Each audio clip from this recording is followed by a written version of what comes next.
Ladies and gentlemen, I'm very honored and pleased to be invited to participate in the 4th XinJiang Tacheng International Accordion Culture and Art Festival. I would like to thank you, the festival leader Ding Peng, the mayor and all at the organizing committee for the invitation. It is such a big pleasure to be part of the festival and see and meet all the accordion lovers all over the world.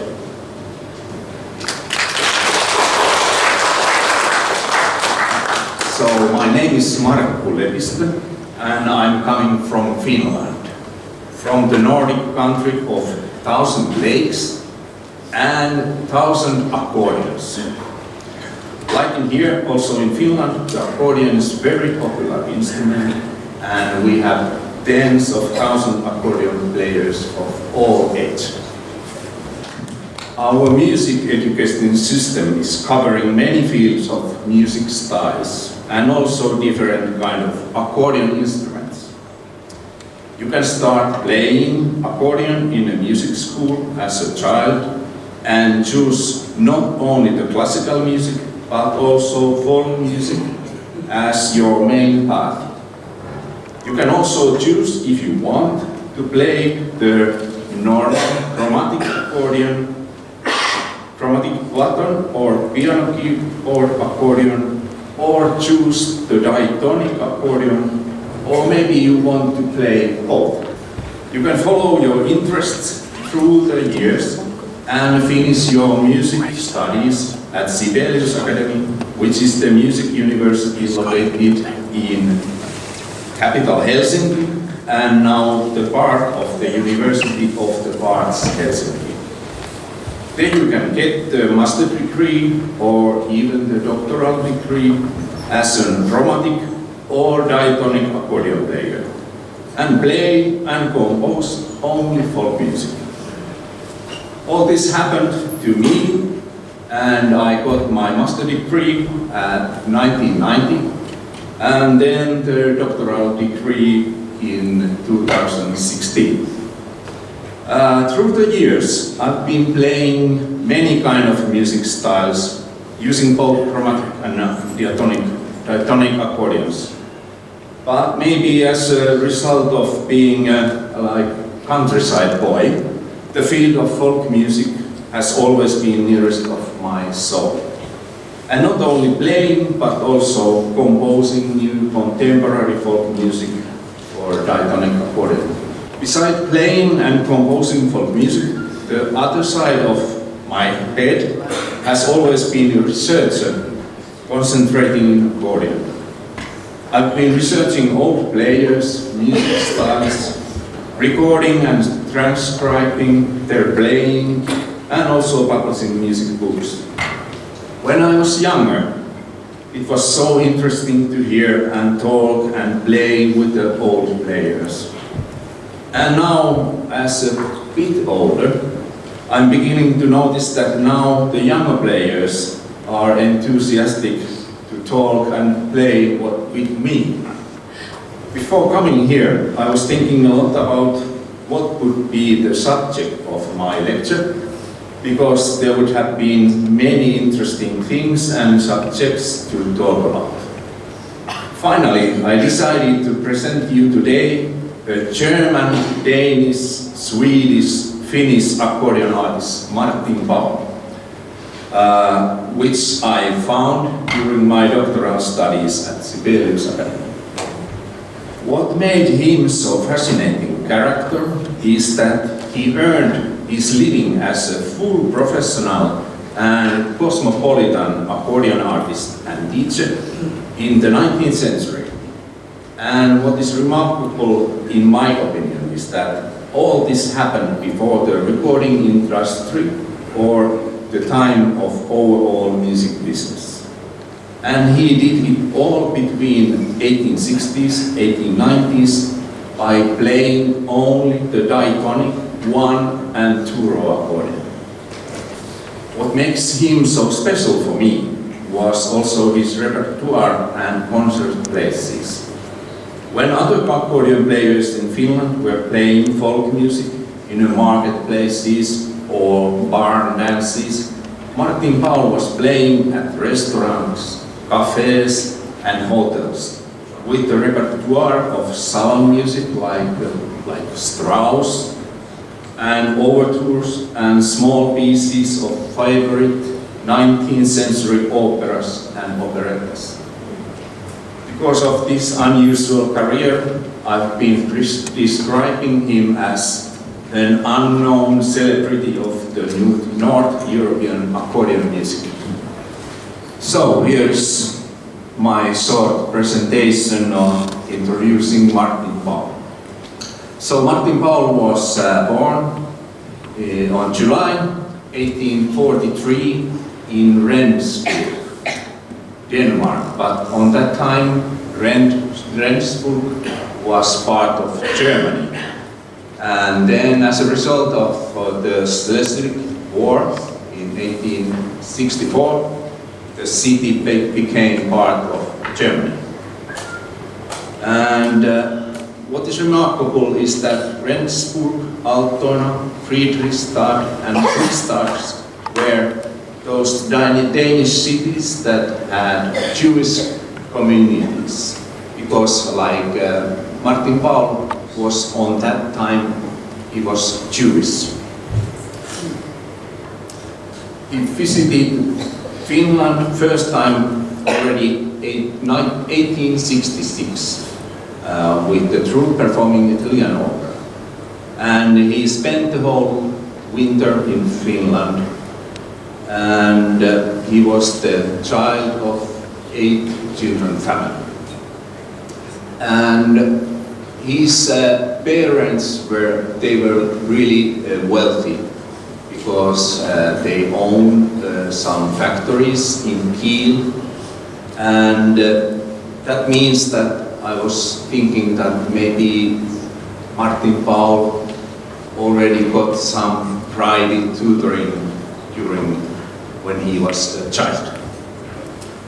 After spending time and living in Denmark, he moved to Sweden, and he moved to Gothenburg in 1878. And in the 1860s, Jews were only allowed to live in Stockholm, Gothenburg and North Germany. So probably for the practical reasons, he converted to Christianity and was baptized in 1868 under the name Martin Paul Nathan.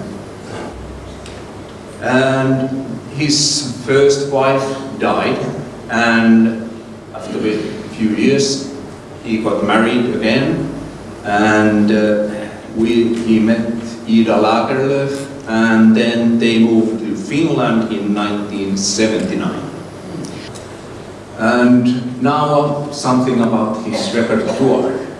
So like I earlier said, that when like the other folk players, they play like folk music, Martin Paul was thinking different, and his repertoire was full of salon music like Sovle, Broch, Strauss, and then some overtures from 19th century famous operas like Norma or The Bells of Corneville, and but also he had some repertoire of folk songs like what he were arranged for him.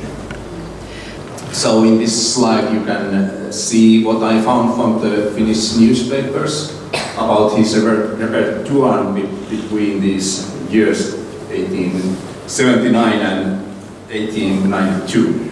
And what is interesting for me is that the last year, the Carnival de Venise, because I think that's still the tune or the folk tune that people are playing with accordion all over the world. So it's not a new invention, this tune, among the accordion players.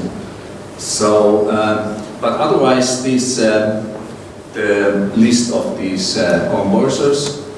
Maybe now it sounds for us a little bit like strange or unfamiliar, but if you think the context of 19th century, these composers, they were very popular and they made like very popular operas, composed very popular operas and operettas. After moving to Finland, he began intensive concert performances immediately, and like a few months he gave over 30 concerts in 12 Finnish small cities. And if you think about 19th century Finland, there were not highways or that kind of good roads, so if you reach like 12 cities, you go there by horse with a small narrow road, so it was remarkable. And here's a map like for describing the cities where he was performing or giving soirée, as they called on that time. And after he started his performing career in Finland, he instantly get a lot of reviews in Finnish newspapers, and the overall feeling with these writers were that it was very odd that Martin Paul could make that kind of interpretation with a small accordion only with one row or two row, and they didn't understand how that was possible. And where I found all this information that all the Finnish newspapers so far, they all have digitalization. So that means that you can reach everything from the 17th century since today. For me, this photo in this slide is very interesting because this accordion what Martin is playing here, I think that it is Russian made, and because on that time Martin was living in Viborg, or how do you call it in English, and then he used to travel in St. Petersburg a lot. And I found a newspaper, one mentioned that he was coming back to Finland and now he has a brand new 3-row accordion made in Russia. So, besides he gave concerts, he also started to teach. And what's funny for me is that the first announcement what I found, that his style of teaching is Japanese music, so it's from Japan. And he started his teaching activities in 1879, and he used to travel in different cities and get lessons, to individual lessons or group lessons. And also he started to collect his own pedagogical material. His teaching method is like Japanese. Yes, and that method was so effective, like in this announcement they say that everybody can learn playing accordion in 7 hours and 30 minutes. Yes, so Martin convinced that this is so effective method that everybody can learn playing accordion in 7.5 hours. And then he published his first accordion school, and that happens in 1885. And here's the one tune, Waltz des Roses, and it shows like what is the method. So it's like when you play guitar, you can learn playing like from tablature. So this is kind of tablature, so it gives you the buttons. This is the beginning, it's the fourth button from the upside. Then it gives you the instructions if you have to push or pull the bellows, and so you can learn without knowing any music. And as he was a concert performer, he was also like an entrepreneur of music, and like he started, I would call it like a small music business. So he was an accordion teacher, artist agent, and like a general entertainer, and he sold accordions. He was a financial manager and that kind of things. So nowadays we call it freelancer.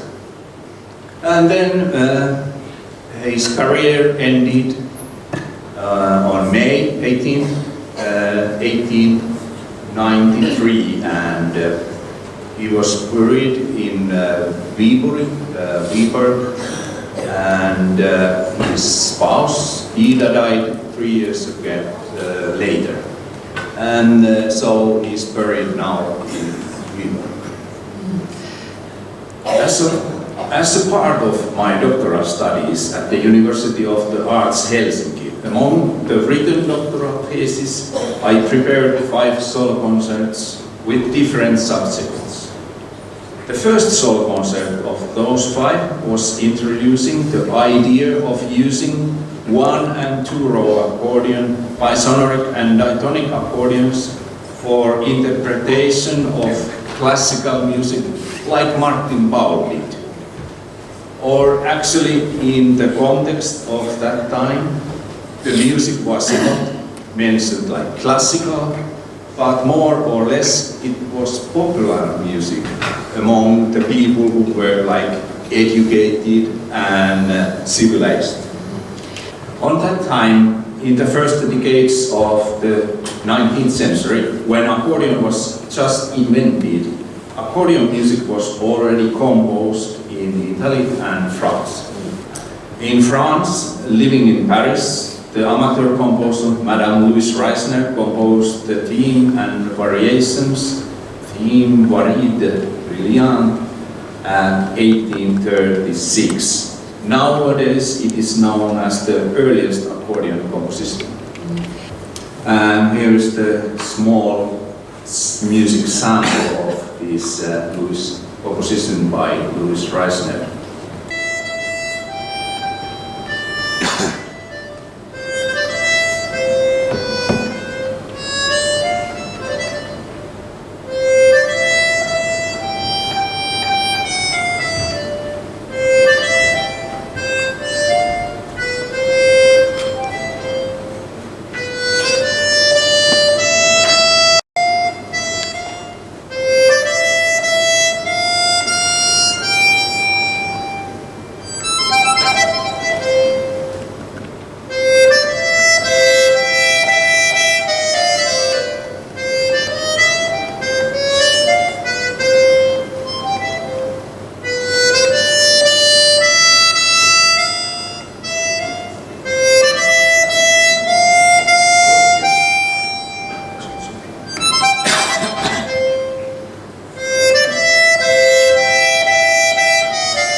So this was like the theme of the composition.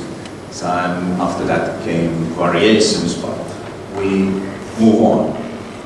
Giuseppe Crecciati, the priest, sacristan and teacher living in Ostiglia, Lombardy, composed tens of accordion pieces already in the 1840s. So here's the music sample of his composition, and it was called Allegro Vivace.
So my idea of the mixture of Martin's repertoire combined with composers Louis Reisner and Creciati gave birth to the album European Soirée, 19th century classical repertoire for accordion. And as a spice of this soup, I decided to include also some well-known Baroque compositions from the 18th century by George Friedrich Handel, and I played this tune with the single row accordion. So here is the arrival of the Queen of Sheba.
Most probably the early performance practice of that time was that the compositions have been performed mainly as solo pieces.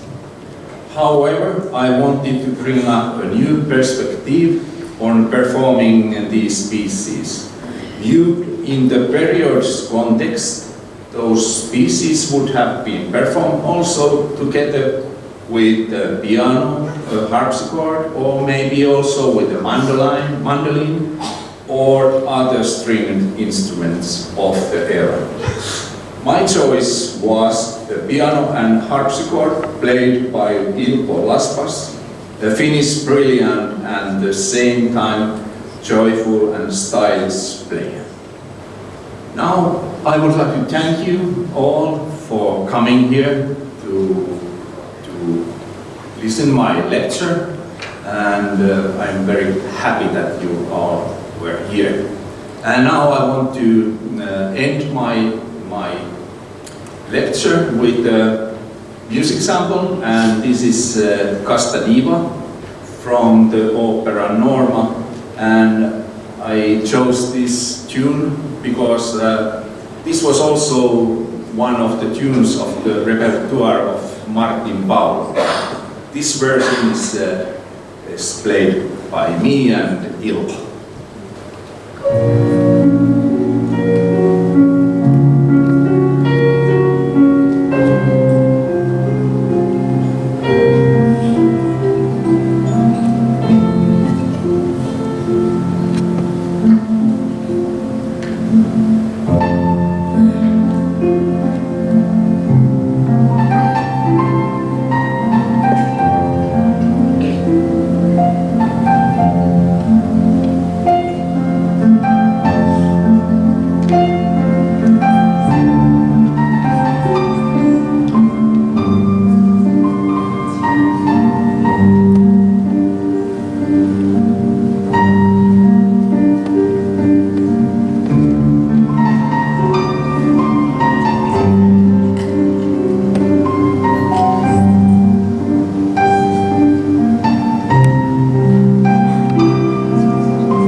生今天的这个讲座，其实刚才在这一段音乐持续播放的时候，不像前面的几个片段，这个马尔库先生都只